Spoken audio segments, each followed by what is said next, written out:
berlaku di PBH Isbandi Sukarali Banten, tapi ini kan buat bisa dipraktekkan ke semua kan, baik dalam kelompok, baik dalam LBH atau buat bagi diri sendiri. Terutama hal daripada itu adalah pertama tuh integritas. Kita harus punya integritas. Integritas itu apa sih? Integritas itu dalam bahasa sederhananya antara ucapan dan tindakan itu sama, itu integritas. Jadi integritas itu bukan hanya kita sebagai bekerja atau sebagai itu semua ya berlaku pada saat apapun, kapanpun dan dimanapun. Intinya mah itu pribadi kita. Jadi integritas itu ucapan dan tindakan itu, kalau pakai pasal mah nyambung gitu tuh nyambung. Kalau botol sama tutupnya tuh sudah nyambung. Kedua, dalam kita menangani perkara tadi itu pertama integritas, itu juga kita juga punya akses pelayanan bantuan hidupnya mempunyai aksesibilitas. Aksesibilitas itu apa? Ya lebih mudah mah kita bisa cari di searching di Google, aksesibilitas itu apa sih? Begitu ya. Maka kalau saya temukan aksesibilitas itu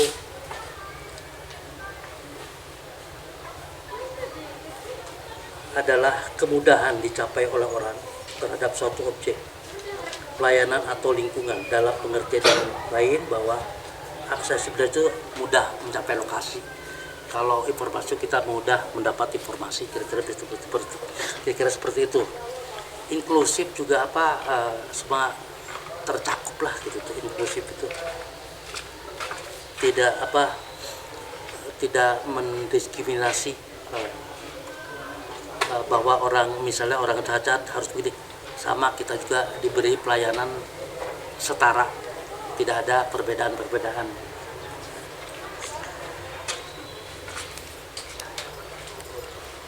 Ini untuk apa ini standar pelayanan ini? Karena dalam pelayanan bantuan hukum kita harus punya standar operasi, tidak agar punya sesuai dengan apa yang dikehendaki oleh para pembentuk undang-undang negeri ini. Ruang lingkup standar ini ya untuk layanan bantuan hukum, standar layanan bantuan hukum. Terus ini kita lingkupnya pelayanan bantuan hukum ya, tapi dalam praktek kita bisa juga ini ya, lingkup sempit aja. Ketika kita menangani perkara kan gitu ya, sama baik yang komersil atau non komersil. Pertama-tama kita itu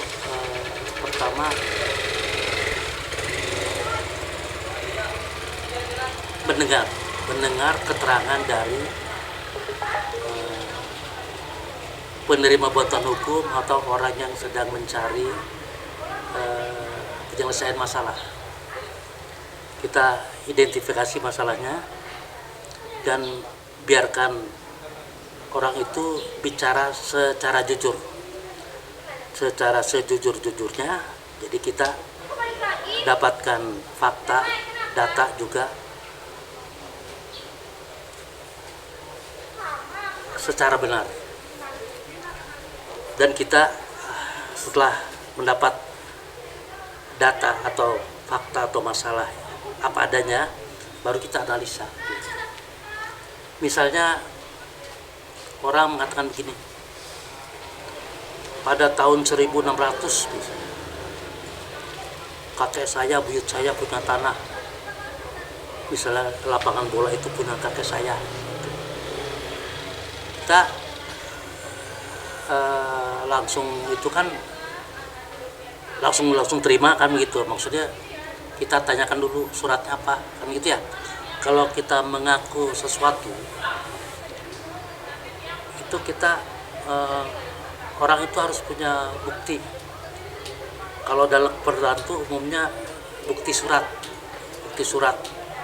Misalnya tanah itu apa, misal dulu zaman Belanda zaman dulu ada ya girik lah gitu ya, atau sekarang tuh girik apa. Kalau zaman sekarang tuh surat tanah itu sertifikat. Surat tanah itu bukti satu-satunya, surat tanah itu bahwa kita memiliki tanah itu adalah sertifikat. Barangkali yang belum bersertifikat ada girik, ada akte jual beli, itu sebetulnya bukan itu menunjukkan bahwa itu kepemilikan hak. Kalau AJB itu sebagai tanda bahwa telah terjadi jual beli antara A dengan B. Girik juga sama, atau SPPT itu bukan surat tanda kepemilikan atas tanah. SPPT, girik dan sebagai istilahnya itu apapun istilahnya itu ya, yang semacam itu sebagai tanda pembayar pajak. Cuma dalam praktek begini, kadang orang punya tanah kan, bukti satu-satunya kepemilikan tanah itu sertifikat yang diterbitkan oleh BPHN, nah, seperti namanya SHM itu sertifikat hak milik, biasanya ada nomornya, gitu, gitu. Kapan diterbitkan, berapa luasnya, petunjuknya apa, misalnya petunjuknya berasal dari akte jual beli tahun sekian dari si A ke B. Gitu. Setelah itu kadang maksudnya enggak semua orang dulu ya zaman dulu, tapi kalau sekarang kan sudah dijelaskan tuh ada program dari pemerintah PTSL kan supaya tanah-tanah yang belum bersertifikat disertifikatkan.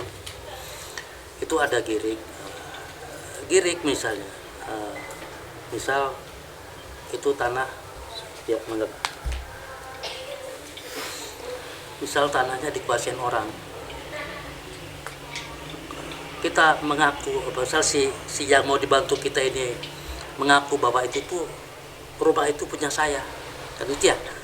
Kita tidak bisa kata kakek saya, tidak bisa kata tetangga saya, tidak bisa. Paling tidak ada surat, ya. Walaupun tidak ada bukti, tidak punya sertifikat, misalnya ada girik zaman dulu. Girik itu kalau selama SPPT tingkatannya sama itu sebagai petunjuk. Terus kemudian ada saksi, kan? Ada saksinya bahwa pada tahun sekian itu beli dari si Anu. Kalau zaman dulu kan orang kalau secara adat ya, kalau zaman sekarang kan ada akte jual beli, harus dibuat di depan PPAT, pejabat pembuat akte tanah. Mungkin kalau dulu zaman dulu orang beli tanah tuh selaman sepakat ya, selesai. Kadang tidak ada saksi juga selesai. Kalau zaman sekarang kan sudah tidak dibutuhkan lagi hal-hal seperti itu. Jadi minimal harus, kalau sekarang harus ke PPAT lah.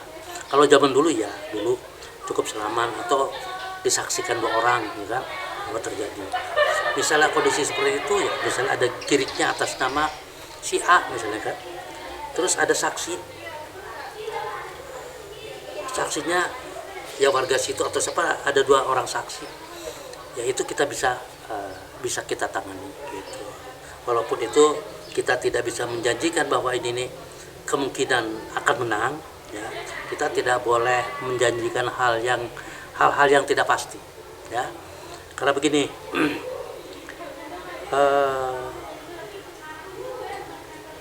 kalau kita memberi sesuatu hal yang tidak pasti, kasihan klien, kasihan orang yang akan dibantu. Tenang aja Bu, ini bisa menang. Setiap permasalahan, setiap perkara itu kalau kita mau gali lebih dalam, semua informasi, data, terus dilihat buktinya apa, dari situ kita punya gambaran itu. Kira-kira peluang menangnya ini berapa persen? Begitu ya. Seperti contoh yang tadi, dia punya girik, punya saksi. Sementara pihak lawan punya sertifikat, walaupun sertifikatnya itu dapat dikatakan cacat. Apa cacat? Dia beli tanahnya bukan dari si A.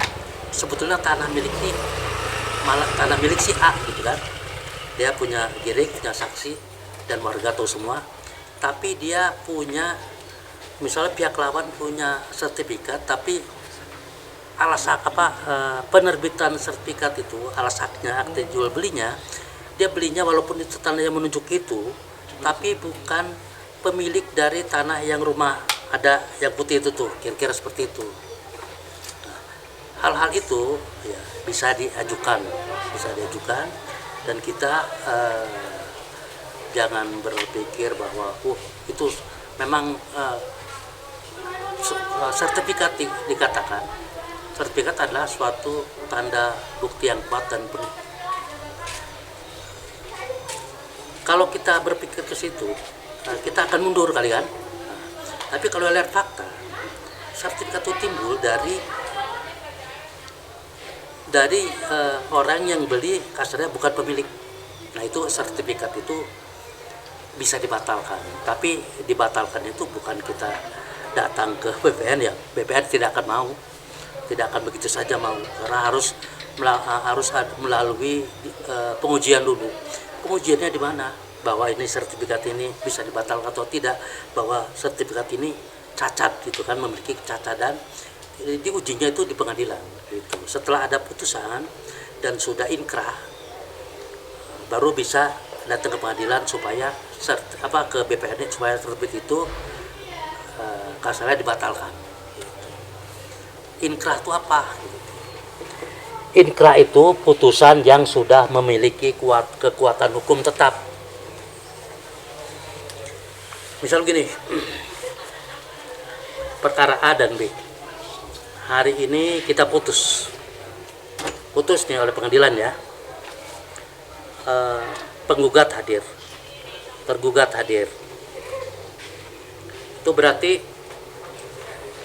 kalau semua hadir, mulai ngitung 14 hari, ya setelah 14 hari tidak ada yang mengajukan keberatan, itu namanya putusan inkrah. Putusan sudah memiliki kekuatan hukum yang tetap, atau kasarnya putusan sudah bisa dieksekusi. Jadi begini, menghitung 14 harinya, kalau semua hadir, penggugat hadir, tergugat hadir. Hari ini putus, mulai besok ya, tanggal kalender, mulai besok mulai hitung 1 hari sampai 14 hari. Kalau 14 hari ke depan tanggal berapa jatuhnya? Sekarang tanggal 15. Kalau 14 hari ke depan tanggal berapa?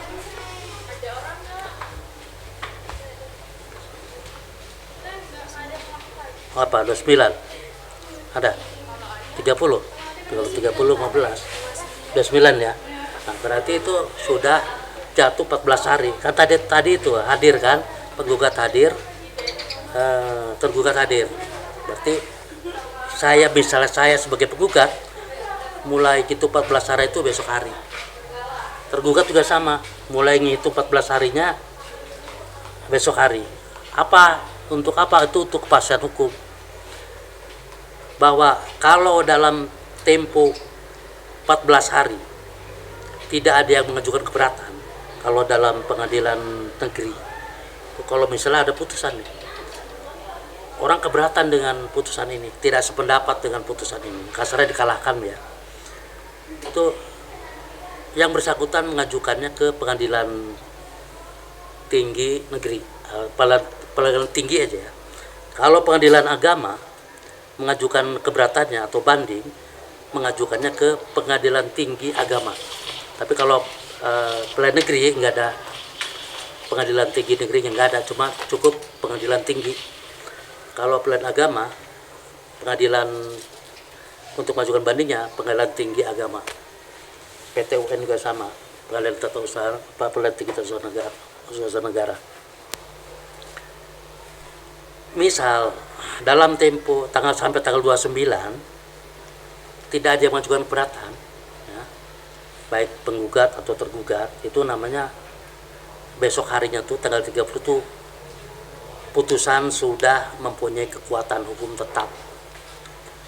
Jadi kalau lewat 30 hari mengajukan banding tidak diterima karena sudah lewat waktu, karena batasnya ke 14 hari. Itu bagi pemenang itu bisa diajukan eksekusi. Kalau yang keberatan maka harus diajukannya dalam tempo 14 hari itu, jangan lewat dari tanggal 29 baru nanti diterima. Apakah nanti putusan pengadilan bisa menguatkan atau membatalkan atau itu urusan nanti diperiksa lagi oleh pengadilan tinggi. Bisa saja putusannya menguatkan pengadilan negeri atau pengadilan tingkat 1, bisa saja membatalkan putusan dan mengoreksi misalkan gitu. Jadi seperti itu. Kasasi pun sama, begitu kita terima putusan dari pengadilan, misalnya ada yang banding, ada putusan pengadilan tinggi itu, setelah kita terima putusan besok harinya itu mulai itu 14 hari. Kalau kita ajukan keberatan atau ajukan kasasi, ya harus ajukannya dalam tempo 14 hari. Lebih dari itu putusan inkrah namanya. Kalau sudah 14 hari tidak ada yang mengajukan keberatan, itu inkrah, sudah bisa diajukan eksekusi. Begitupun yang keberatan tadi sudah dijelaskan ya. Jadi kalau mengajukan keberatan itu dalam tempo 14 hari. Terus dalam kita menangani perkara, kita kalau misalnya ini di sini ya, bahwa perkara bantuan hukum ini gratis. Misalnya, bukan ini contoh aja ya. Contoh perkara hukum itu yang menangani PBH, LBH hukum itu harus mengikuti akreditasi di Kemenkumham. Itu nanti kalau sudah lolos administrasi itu ada anggaran. Itu ada akreditasinya C, B, A. Makanya nanti LBH Al-Heriyah tahun depan kan ada pendaftaran mulai pembukaan untuk akreditasi ya secara nasional di Kemenkumham. Kalau LBH Al-Heriyah belum bisa, karena di samping ada akte pendirian juga harus punya AHU, ada SK Kementerian Hukum tentang pendirian badan hukum. Kan kalau kita belum kan, ya LBH belum ya Silvi ya, belum ya, baru akte ya, akte sudah ada. Hah?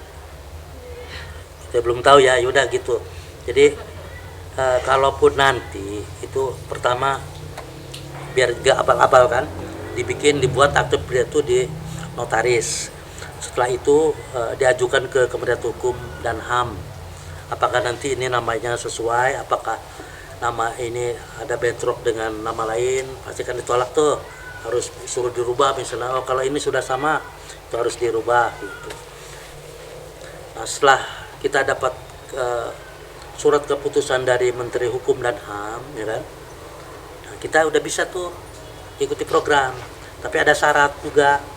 Pertama, makanya kalaupun sekarang LBH Al-Heriyah misalnya sudah terbit status badan hukumnya, nggak bisa langsung tahun depan maksudnya. Nanti ada pembukaan tuh per 3 tahun 2004 ya, nanti tahun ke depan pembukaan lagi itu ya tidak keburu. Keburunya apa? Itu harus minimal LBH Al-Heriyah itu pertama sudah menangani 10 perkara perdata, menangani 10 perkara pidana dengan logo misalnya kan dengan nama LBH Al-Heriyah. Nah dari situ itu bisa udah baru.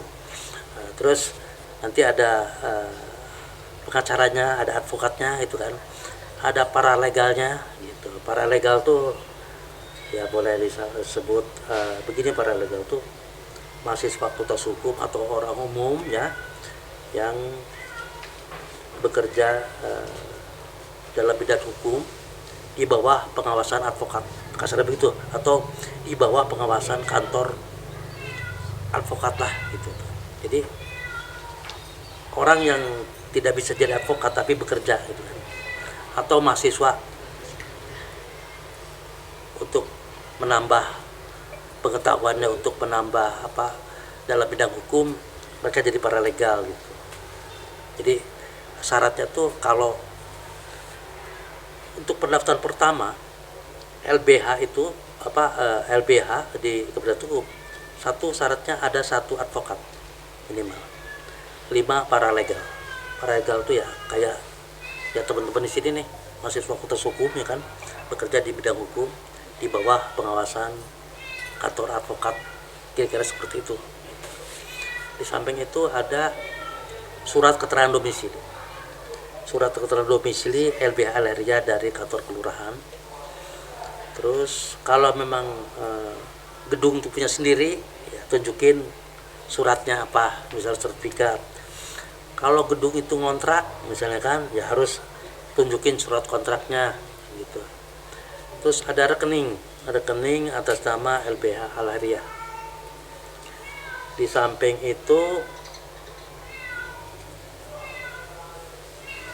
para anggotanya harus punya NPWP. Begitu juga dengan LBH LRIA. Harus punya NPWP atas nama LBH LRIA. Begitupun advokatnya, para legalnya harus punya NPWP. Setelah itulah barulah ikut gitu. Kalau lolos nanti ada surat keputusan dari Menteri Hukum dan HAM, lolos akreditasi, nah itu bisa kita menjalankan pelayanan bantuan hukum ya. Bukan berarti yang tidak lolos akreditasi tidak bisa melayani bantuan hukum, semua bisa. Cuma bedanya yang sudah memiliki akreditasi dari Kementerian Hukum dan HAM bisa mengajukan anggaran gitu ke Kementerian Hukum dan HAM gitu. Misalnya akreditasi C, anggaran per tahunnya misalnya 80 juta gitu. Itu untuk operasional, untuk biaya litigasi, non litigasi gitu. Itu nanti juga harus ada laporan setiap akhir tahunnya begitu. Jadi untuk sekarang mungkin LBH LRIA belum bisa mengajukan pengajuan anggaran. Tapi namanya bantuan hukum, kita tidak terlepas dari apakah sudah terakreditasi atau tidak. Bantuan hukum tuh LBH, PBH juga sama sebut LBH. Kalau PBH itu perkumpulan bantuan hukum. LBH lembaga bantuan hukum itu sama. Intinya bergerak dalam bidang non komersil. Beda dengan law firm itu komersil. Lebih mencari kasarnya ya ada profit lah gitu. Tapi kalau ini melayani bantuan hukum gratis. Makanya ketika LBH menangani klien, menangani perkara, itu pertama-tama kita harus kasih tahu, Ibu, Bapak, ini gratis, bantuan hukum gratis. Jadi Bapak Ibu tidak perlu mengeluarkan dana sedikit pun. Gitu. Kita harus kasih tahu bahwa ini gratis nih, kan gitu. Tapi pelayanan kepada klien itu, penerima bantuan itu maksimal gitu. Pertama, kalau perdata kita menggali akses. Juga kita memberikan informasi yang sesuai. Kalau dalam misal perdata, dia menceritakan kronologis perkara itu ya, misalnya tanah apa. Terus kita analisa dari fakta itu, buktinya apa, faktanya gimana, ya kan?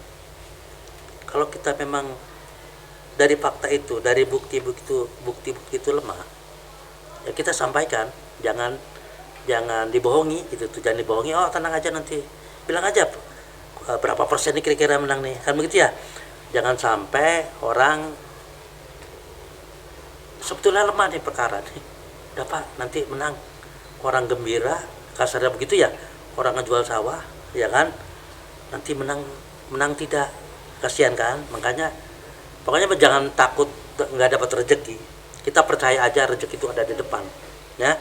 Kita percaya ya rezeki itu di depan, walaupun dari orang ini kita tidak dapat rezeki, mungkin dari yang lain. Kita seperti itulah. Kalau kita mikir rezeki, orang lemah ini posisinya lemah dalam secara hukum, misalnya secara hukum lemah, Kalau kita mikirnya rezeki, Pak nanti menang, itu namanya nipu itu ya. Itu jangan sampai kita harus integritas, harus punya integritas diri. Setelah itu, dalam langkah pelanggaran selanjutnya, kalaupun ada apa, mentang-mentang kita ini kuasa dari si penerima bantuan hukum ini, tetap segala sesuatunya harus dikonsultasikan dengan penerima bantuan hukum, atau ada sesuatu yang harus diputuskan, kita tidak bisa ambil keputusan sendiri, tapi kita harus konsultasikan dulu dengan penerima bantuan hukum, kasarnya orang yang mempunyai permasalahan hukum ini. Jadi kita harus konsultasi, bagaimana nih, tapi kita berpikir sesuai dengan profesional kita. Secara hukum nih begini nih, kan begitu ya. Misalnya kata si ini, Pak, karena saya tuh dari dulu tuh, ya bukan berarti harus dijemponi kan, berarti harus dipenuhi. Ya sampaikan saja bahwa Ibu, kita tidak bisa menuntut orang berdasarkan cerita, tidak bisa, minimal harus ada bukti, kira-kira seperti itu ya. Karena kita kan mengerti hukum, jadi oh ya itu bisa Pak, nanti tenang aja, nanti udah saksinya kumpulin kan gitu. Dalam perdataan surat itu harus dikedepankan, apakah surat girik atau apa, pokoknya minimal ada 2 alat bukti. Pidana pun sama. Dalam pertama, dalam pidana pun sama. Pertama kita mendampingi klien, pertama kita perkenalkan diri. Pertama kita juga sampaikan bahwa bantuan hukum ini gratis. Itu gratis. Bapak atau Ibu tidak dipungut biaya oleh saya. Kan begitu ya. Itu pertama kali ketemu, kalau memang ini bantuan hukum ya. Bantuan hukum ini gratis. Jadi pertama belum ngomong apa-apa kita udah memperkenalkan saya ya, bahwa mendampingi Bapak atau Ibu ini gratis. Kami sudah dibayar oleh negara. Kira-kira seperti itu. Kalaupun kita belum masuk belum masuk akreditasi lembaga kita, ya kalau kita memang punya kepedulian, ya boleh dengan itu bagus kok. Membantu orang lain itu bagus. Pertama tadi itu bahwa ini gratis. Yang kedua, pelayanan tetap penuh, baik. Jadi apapun itu kita beri penjelasan, kita gali informasi dari terdakwa atau tersangka, ya kita kasih gambaran bahwa ini kemungkinan Bapak atau Ibu ini kemungkinan bebasnya kecil atau bebasnya besar. Itu kalau ngomong bebas besar itu kita harus betul-betul paham bahwa ini tidak terlibat. Ini tidak ada saksi yang mendukung tuduhan jaksa atau dakwaan jaksa. Jadi kita harus hati-hati, kita harus lihat duduk persoalan secara menyeluruh. Si A didakwa oleh jaksa gini, buktinya ini, saksinya ini, kemungkinan lepas berarti kan tipis. Kita lihat perilaku si orang yang mau dibantu nih, perilaku dalam persidangan kooperatif, tidak berbelit, terus belum pernah dihukum, orangnya belum pernah dihukum, terus kenapa biasa terlibat, itu kan bisa dilihat itu, apakah dibawa teman, atau memang tidak tahu, ya kan? Atau karena pengaruh apa, kita kan bisa lihat. Itu sebagai dasar untuk mengajukan pembelaan. Kasarnya pembelaan itu dalam bentuk mohon keringanan, kecuali dakwaan jaksa itu agak samar, dan kita paham betul ini bahwa orang ini bisa harusnya bebas nih gitu. Kita ajukan pembelaan itu minta bebas. Atau begini, perbuatan terdakwa ini bukan masuk dalam pidana, tapi masuk dalam perdata. Misalnya begini,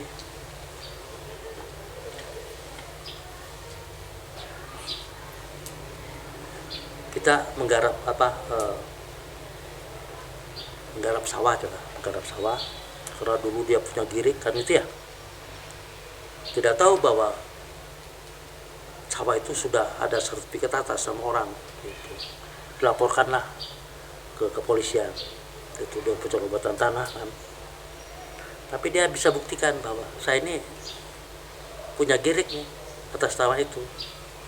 Nah itu hal-hal seperti itu maksudnya bukan masuk dalam pidana, itu masuk dalam perdata. Itu kalau putusannya, kalau memang seperti itu putusannya akan bukan bebas ya, maksudnya dilepas dari segala tuntutan hukum, karena itu perbuatan terdakwa itu adalah perbuatan mengandung sisi perdata.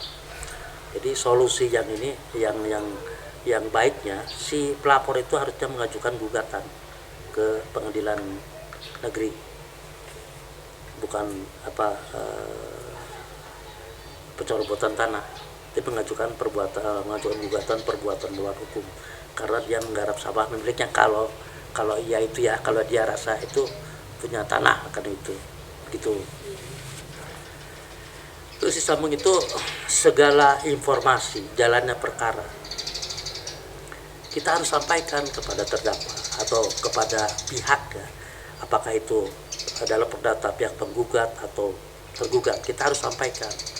Kalaupun ada harus yang diputuskan hal sesuatu yang penting, kita harus konsultasikan dulu terlebih dahulu dengan cara baiklah gitu tuh.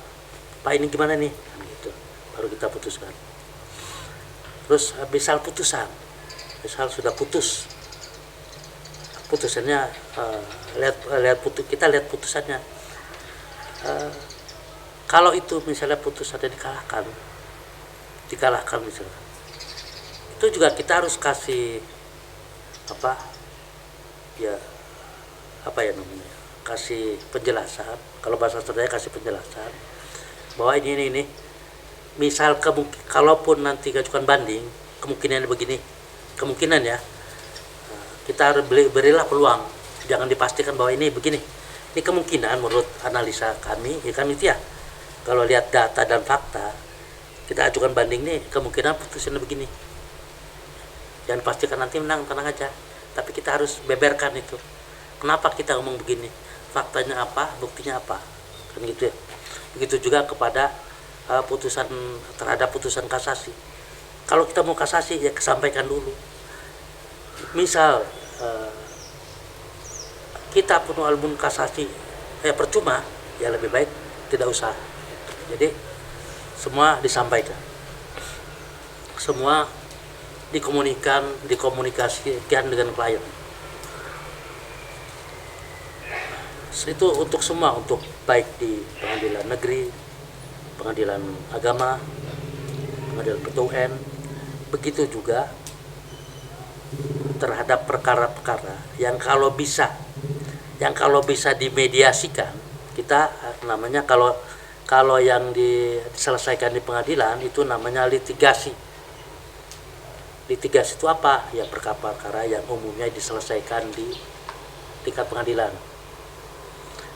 Non litigasi itu di luar penyelesaian perkara, di luar pengadilan, seperti mediasi ya. Ya kita usahakan perkara penyelesaiannya itu tidak diselesaikan melalui putusan pengadilan.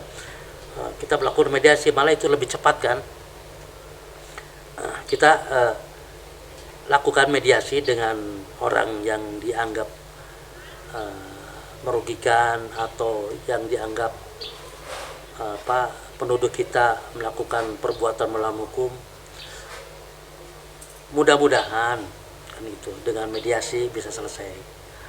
Kalau sudah selesai itu tidak diperlukan waktu berbulan-bulan, itulah yang dimaksud dengan penyelesaian perkara secara non litigasi. Kalau litigasi tadi itu di pengadilan.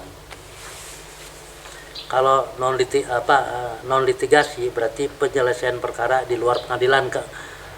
Bicara gampangnya, sederhananya seperti itu. Lalu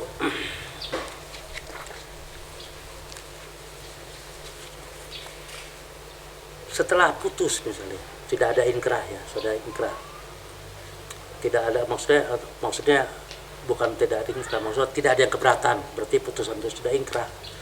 Langkah selanjutnya apa? Kalau kita menang, ya langkah selanjutnya itu kita tinggal mengajukan permohonan eksekusi kepada pengadilan yang memutus perkara dimaksud. Ajukan permohonan eksekusi. Karena walaupun kita sudah ada surat, sudah ada putus pengadilan, kita tidak bisa diajukan sendiri. Itu misalnya motor ini, misal nih, itu motor tuh putusannya itu milik saya, harus serahkan ke saya. Enggak tiba-tiba ada orang yang langsung diambil motornya, enggak, tetap harus melalui jalur.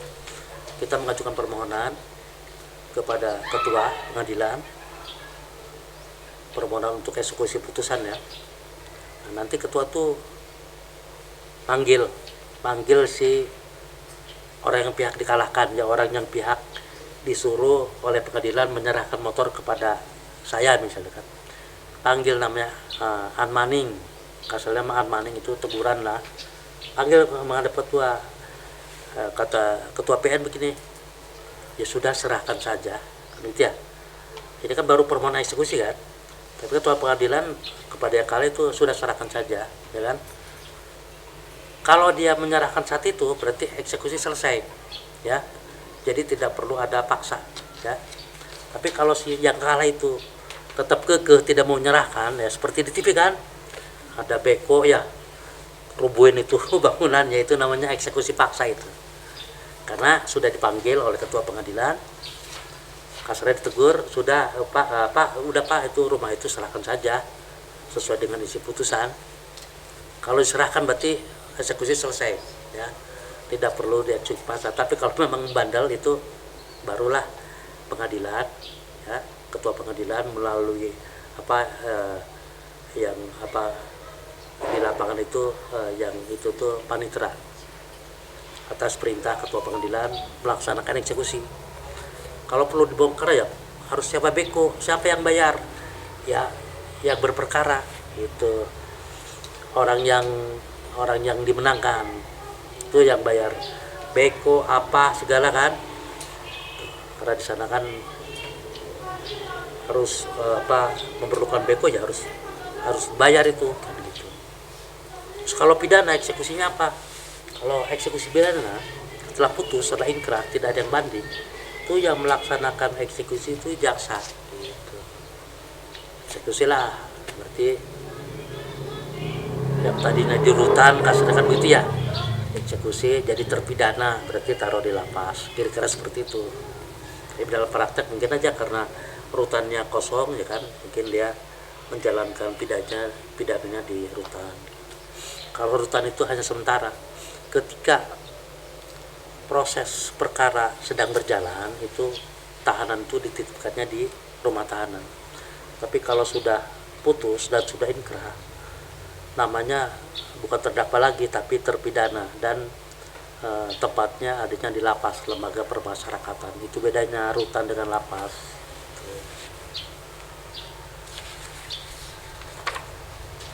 Tadi stopele ya, kurang lebih seperti itu ya. Jadi dalam menangani perkara itu kita harus komunikatif, kita tidak boleh membohongi, kita harus memberikan pendapat sesuai dengan keahlian kita gitu. Jangan kita bohongi orang itu kan begitu. Orang masyarakat kan umumnya tidak mengerti kan gitu ya. Misalnya perdata tadi tuh ya, ini kita baca nih, ini peluangnya nih kemungkinan menangnya tipis, kasarnya di bawah 40%. Terus kita ngomong, udah tenang aja lah. Orang awam mah langsung percaya kan, jual itu rumah, jual itu kambing. Kita tidak boleh seperti itu. Makanya kita harus punya integritas diri yang kuat. kita percaya saja rezeki itu ada di depan gitu. Jangan, ada klien nih, kita dapat duit sini, jangan berpikir seperti itu.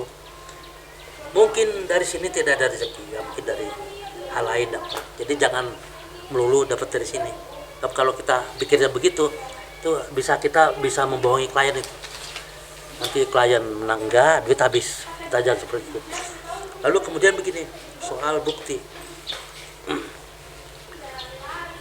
Bukti itu bukti surat terutama harus menampilkan yang asli, harus bisa menunjukkan asli, bukan fotokopi.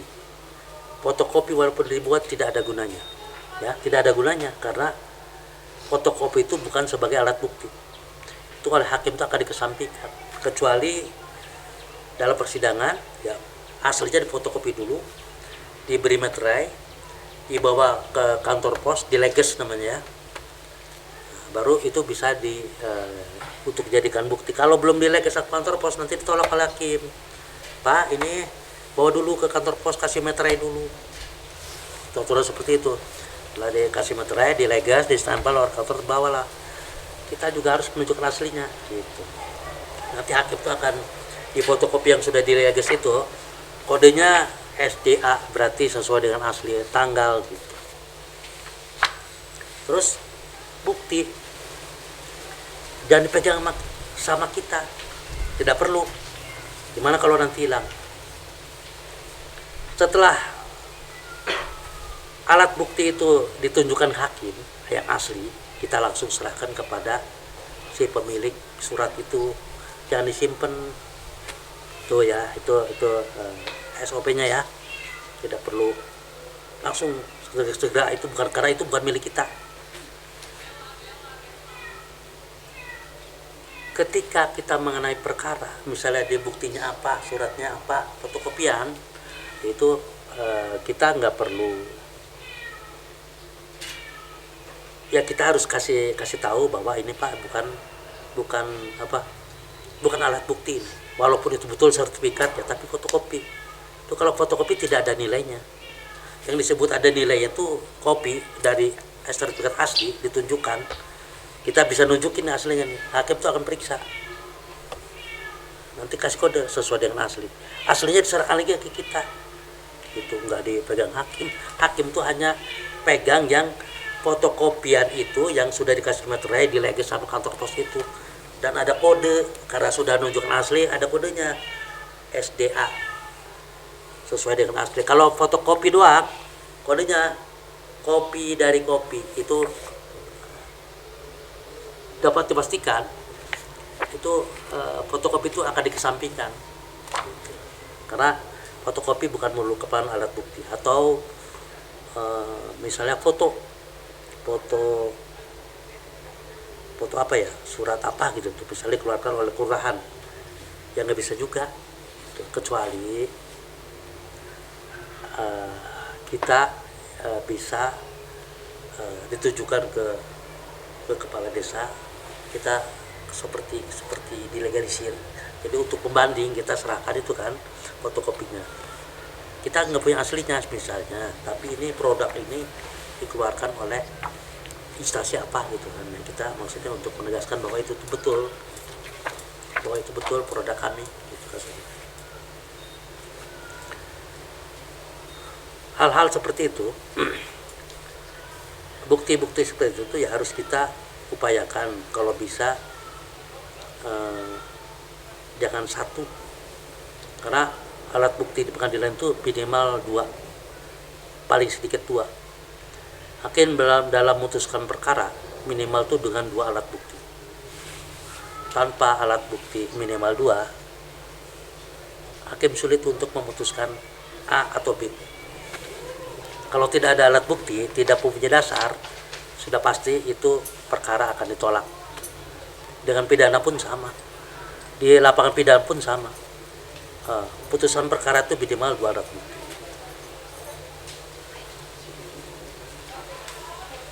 Di samping itu, setelah kita selesai, kita urus semuanya. Kalau dalam pidana misal pidana sekian tahun. Nanti di sana kan sepanjang perilakunya baik, kita bantu juga mengajukan pembebasan bersyarat, misalkan setelah dia menjalankan 2/3 dari putusan. Jadi sampai tuntas, jadi bantuannya itu sampai tuntas, jangan berhenti. Ketika kita membantu orang, ya, itu jangan berhenti. Kalau belum selesai jangan berhenti. Misal orang nih punyanya fotokopi, bukan berarti harus kita tolak, ya, tapi kita penjelasan dulu, kasih penjelasan bahwa sisinya lemah, ya. Kalau dia misalnya ngotot aja, ya tidak apa-apa, terima aja, tapi kita harus kasih tahu gambarannya hasilnya akan seperti ini. Kalau dia orang tuh ngotot, saya penasaran pengen dibantu begini, ya tidak apa-apa, tapi kita harus jelaskan dulu.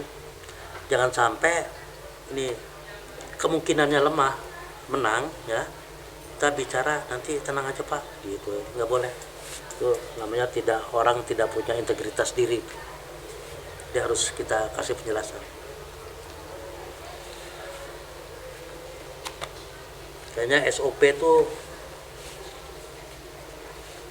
ya tinggal ini tadi kan litigasi, ya, dan juga non litigasi itu tadi tuh penyelesaian di luar pengadilan, atau kita memberi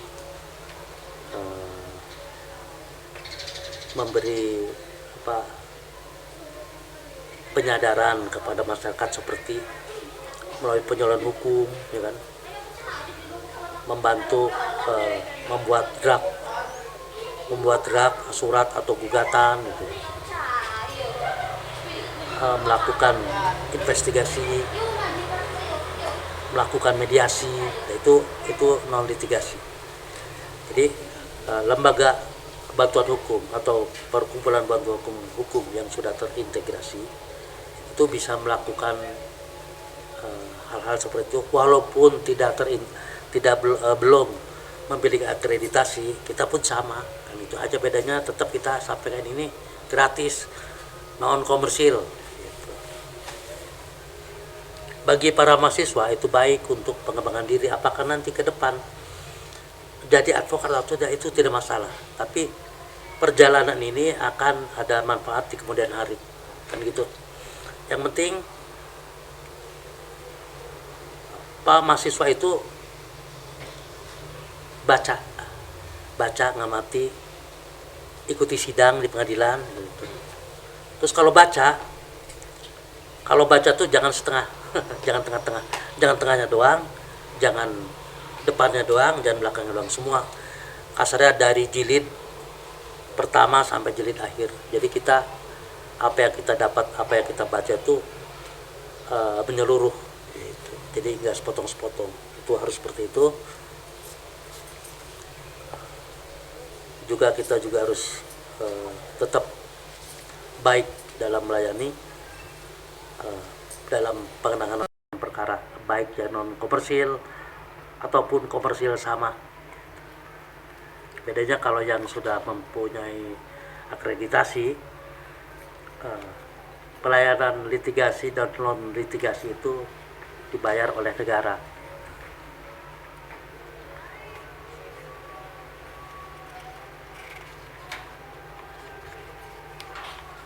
Jadi kira-kira seperti itulah SOP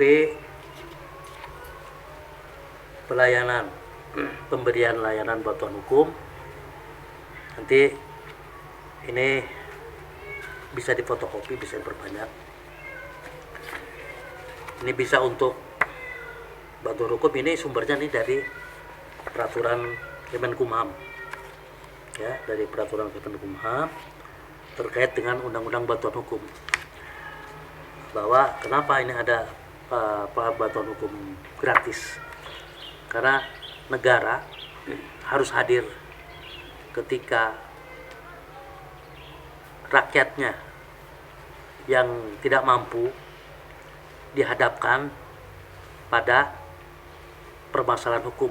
Bukan berarti kita kata orang membela orang salah, bukan, ini hak-hak aja. harus dipenuhi hak-hak masyarakat itu. Kita kan tidak tahu ada orang jahat atau buruk, tapi haknya itu harus dijaga gitu tuh.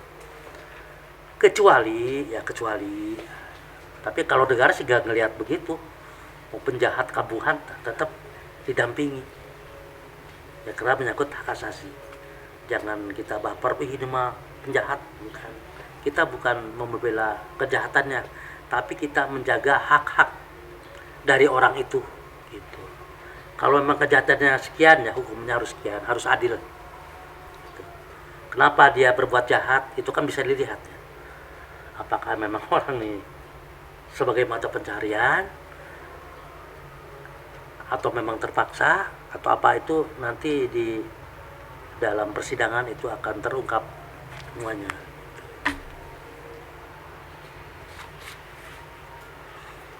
Jadi nanti ini di copy atau nanti ini mentahnya bisa ya, mentahnya dikirim juga ke WA ya, siapa, Silvi ya. Ini untuk yang terakreditasi, tapi itu berlaku untuk semua pelayanan. Ini SOP-nya. Jadi kita intinya mah tetap harus komunikatif, tetap kita harus memberikan ya opsi bahwa kelebihan dan kekurangannya harus kita, si penerima bantuan hukum tuh betul kita mengerti. Jangan membuat gelap, kita harus, orang tuh bisa mengerti, oh begini, oh kalau begini, oh ini begini pak langkahnya, pak ini kalau langkah diambil ini begini gitu. Tetap kita harus menjaga itu gitu. Kira-kira seperti itu. Mungkin saya tidak lama ya, sementara ini SOP. Jadi ya kalau mau masih ada lagi tentang SOP bisa dilanjut, tapi saya rasa untuk SOP cukuplah ada di sini ya, untuk sebagai gambaran, paling tidak punya gambaran bagaimana harus menangani perkara ya kan, bagaimana kita harus bersikap terhadap penerima bantuan hukum ya itu. Jadi kita harus, ini ada standarnya. Ini nanti Mbak Silvi ya, nanti bisa di copy nih. Nah, kalau pentahannya bisa juga merek perkumpulan bantuan Yesus Bandit tinggal diganti dengan LBH Al-Hariyah. Itu ini aja. Ini mungkin karena ini sudah memiliki akreditasi kan, ada segala bayar, tapi ya nggak apa-apa. Toh kita SOP-nya sama kan, SOP-nya sama. Jadi untuk hari ini dirasa cukup sekian dulu. Mungkin minggu depan kalau memang masih ada dengan topik lain kan gitu ya. Kira-kira apa yang mau dijelaskan untuk minggu depan?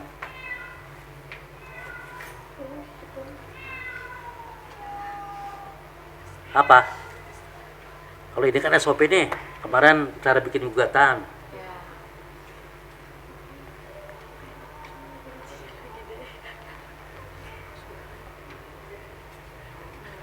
Apa pengantar ilmu hukum? Hah? Apa? Ada pengantar ilmu hukum atau apa? Pengantar ilmu hukum. Ini kan masih semester baru kan? Ya. Pengantar ilmu hukum lah dari para sarjana terkemuka nanti. Ya udah, di hukum itu apa sih? Oh gini, ini hukum bukan sih? Kira-kira seperti itu. Ya ini untuk menambah wawasan gitu kan itu ya. Cuma nanti kan dapat hukum dapat kan? Jadi samping nanti hukum Islam kan sama, apalagi sekarang kan tidak ada perbedaan hukum Islam, hukum positif kan di fakultas kan. Dulu ada sarjana hukum Islam, sekarang nggak ada kan, cukup sarjana hukum kan. Nah, ini kalau sarjana hukum itu tidak memandang ini sarjana dari jurusan apa ya kan, tapi orang taunya ini sarjana hukum, berarti kita harus paham hukum positif, hukum Islamnya juga, hanya bedanya plus. Kalau di Fakultas LHRIA ini sarjana hukumnya di samping kita mempelajari hukum positif ya, tapi kita juga mempelajari hukum Islam, itu ada positif. Itu akan berguna ketika hidup di masyarakat atau kita berguna untuk dalam profesi kita, itu sama semua, itu ada gunanya. Itu yang penting kita rajin ya, baca dari jilid pertama sampai jilid terakhir, ikuti persidangan. Ini siapa? Silvi nih, ini tinggal difotokopi aja. Nanti kalau mentahnya nanti saya kirim ya. Tinggal dirubah hasilnya, kasarnya tinggal dirubah. Nama PBH-nya menjadi LBH LHRIA. Saya kirim ke Silvi aja ya.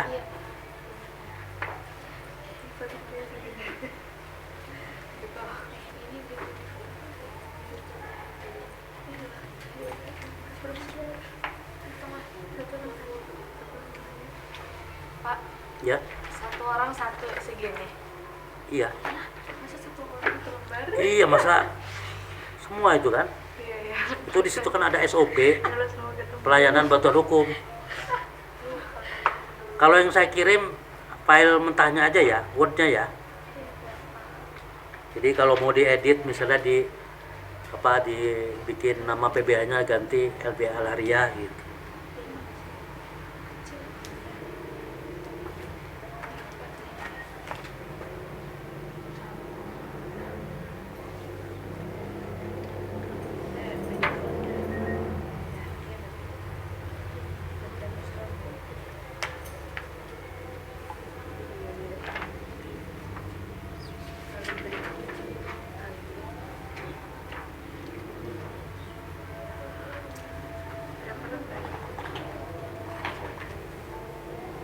Tapi nggak apa-apa, PDF-nya juga.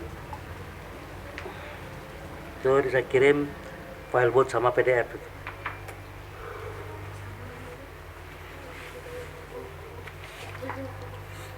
Ini kuliah hari ini tidak ada. Enggak, Pak, ada. Kita kuliah dari hari Senin sampai Kamis. Oh, Senin Kamis. Itu nanti koordinasi dengan siapa yang di sekolah bahwa harus ada program untuk mengikuti persidangan untuk mahasiswa. Itu penting, nanti pakai jaket alma mater karena LHRIA, baik ke pengadilan negeri atau pengadilan agama atau PT-UN gitu. Mungkin kalau PT-UN sepi karena jarang kan, karena perkara PT-UN mah perkara-perkara kalau bahasa sederhananya terkait SK pemerintah, sudah begitu, jarang itu. Jadi kalau yang banyak perkara itu pengadilan negeri, pengadilan agama ya, pengadilan agama Serang tuh banyak itu. Jadi di sana gitu kita hadir lihat, oh begitu, oh gambaran. Itu akan bermanfaat buat kita ya, buat untuk batin kita juga ya kan. Di samping itu kita juga harus banyak baca, harus banyak amati gitu. Nanti setelah keluar itu akan baik buat kita. Jadi sementara itu dulu ya, sementara ini. Jadi nanti minggu depan kita kasih pengantar ilmu hukum, karena kebetulan ini kan masih baru-baru ya, masih baru fakultas hukum gitu. Terutama hukum positif gitu. Jadi sementara itu dulu. Saya ucapkan wassalamualaikum warahmatullahi wabarakatuh. Sekian.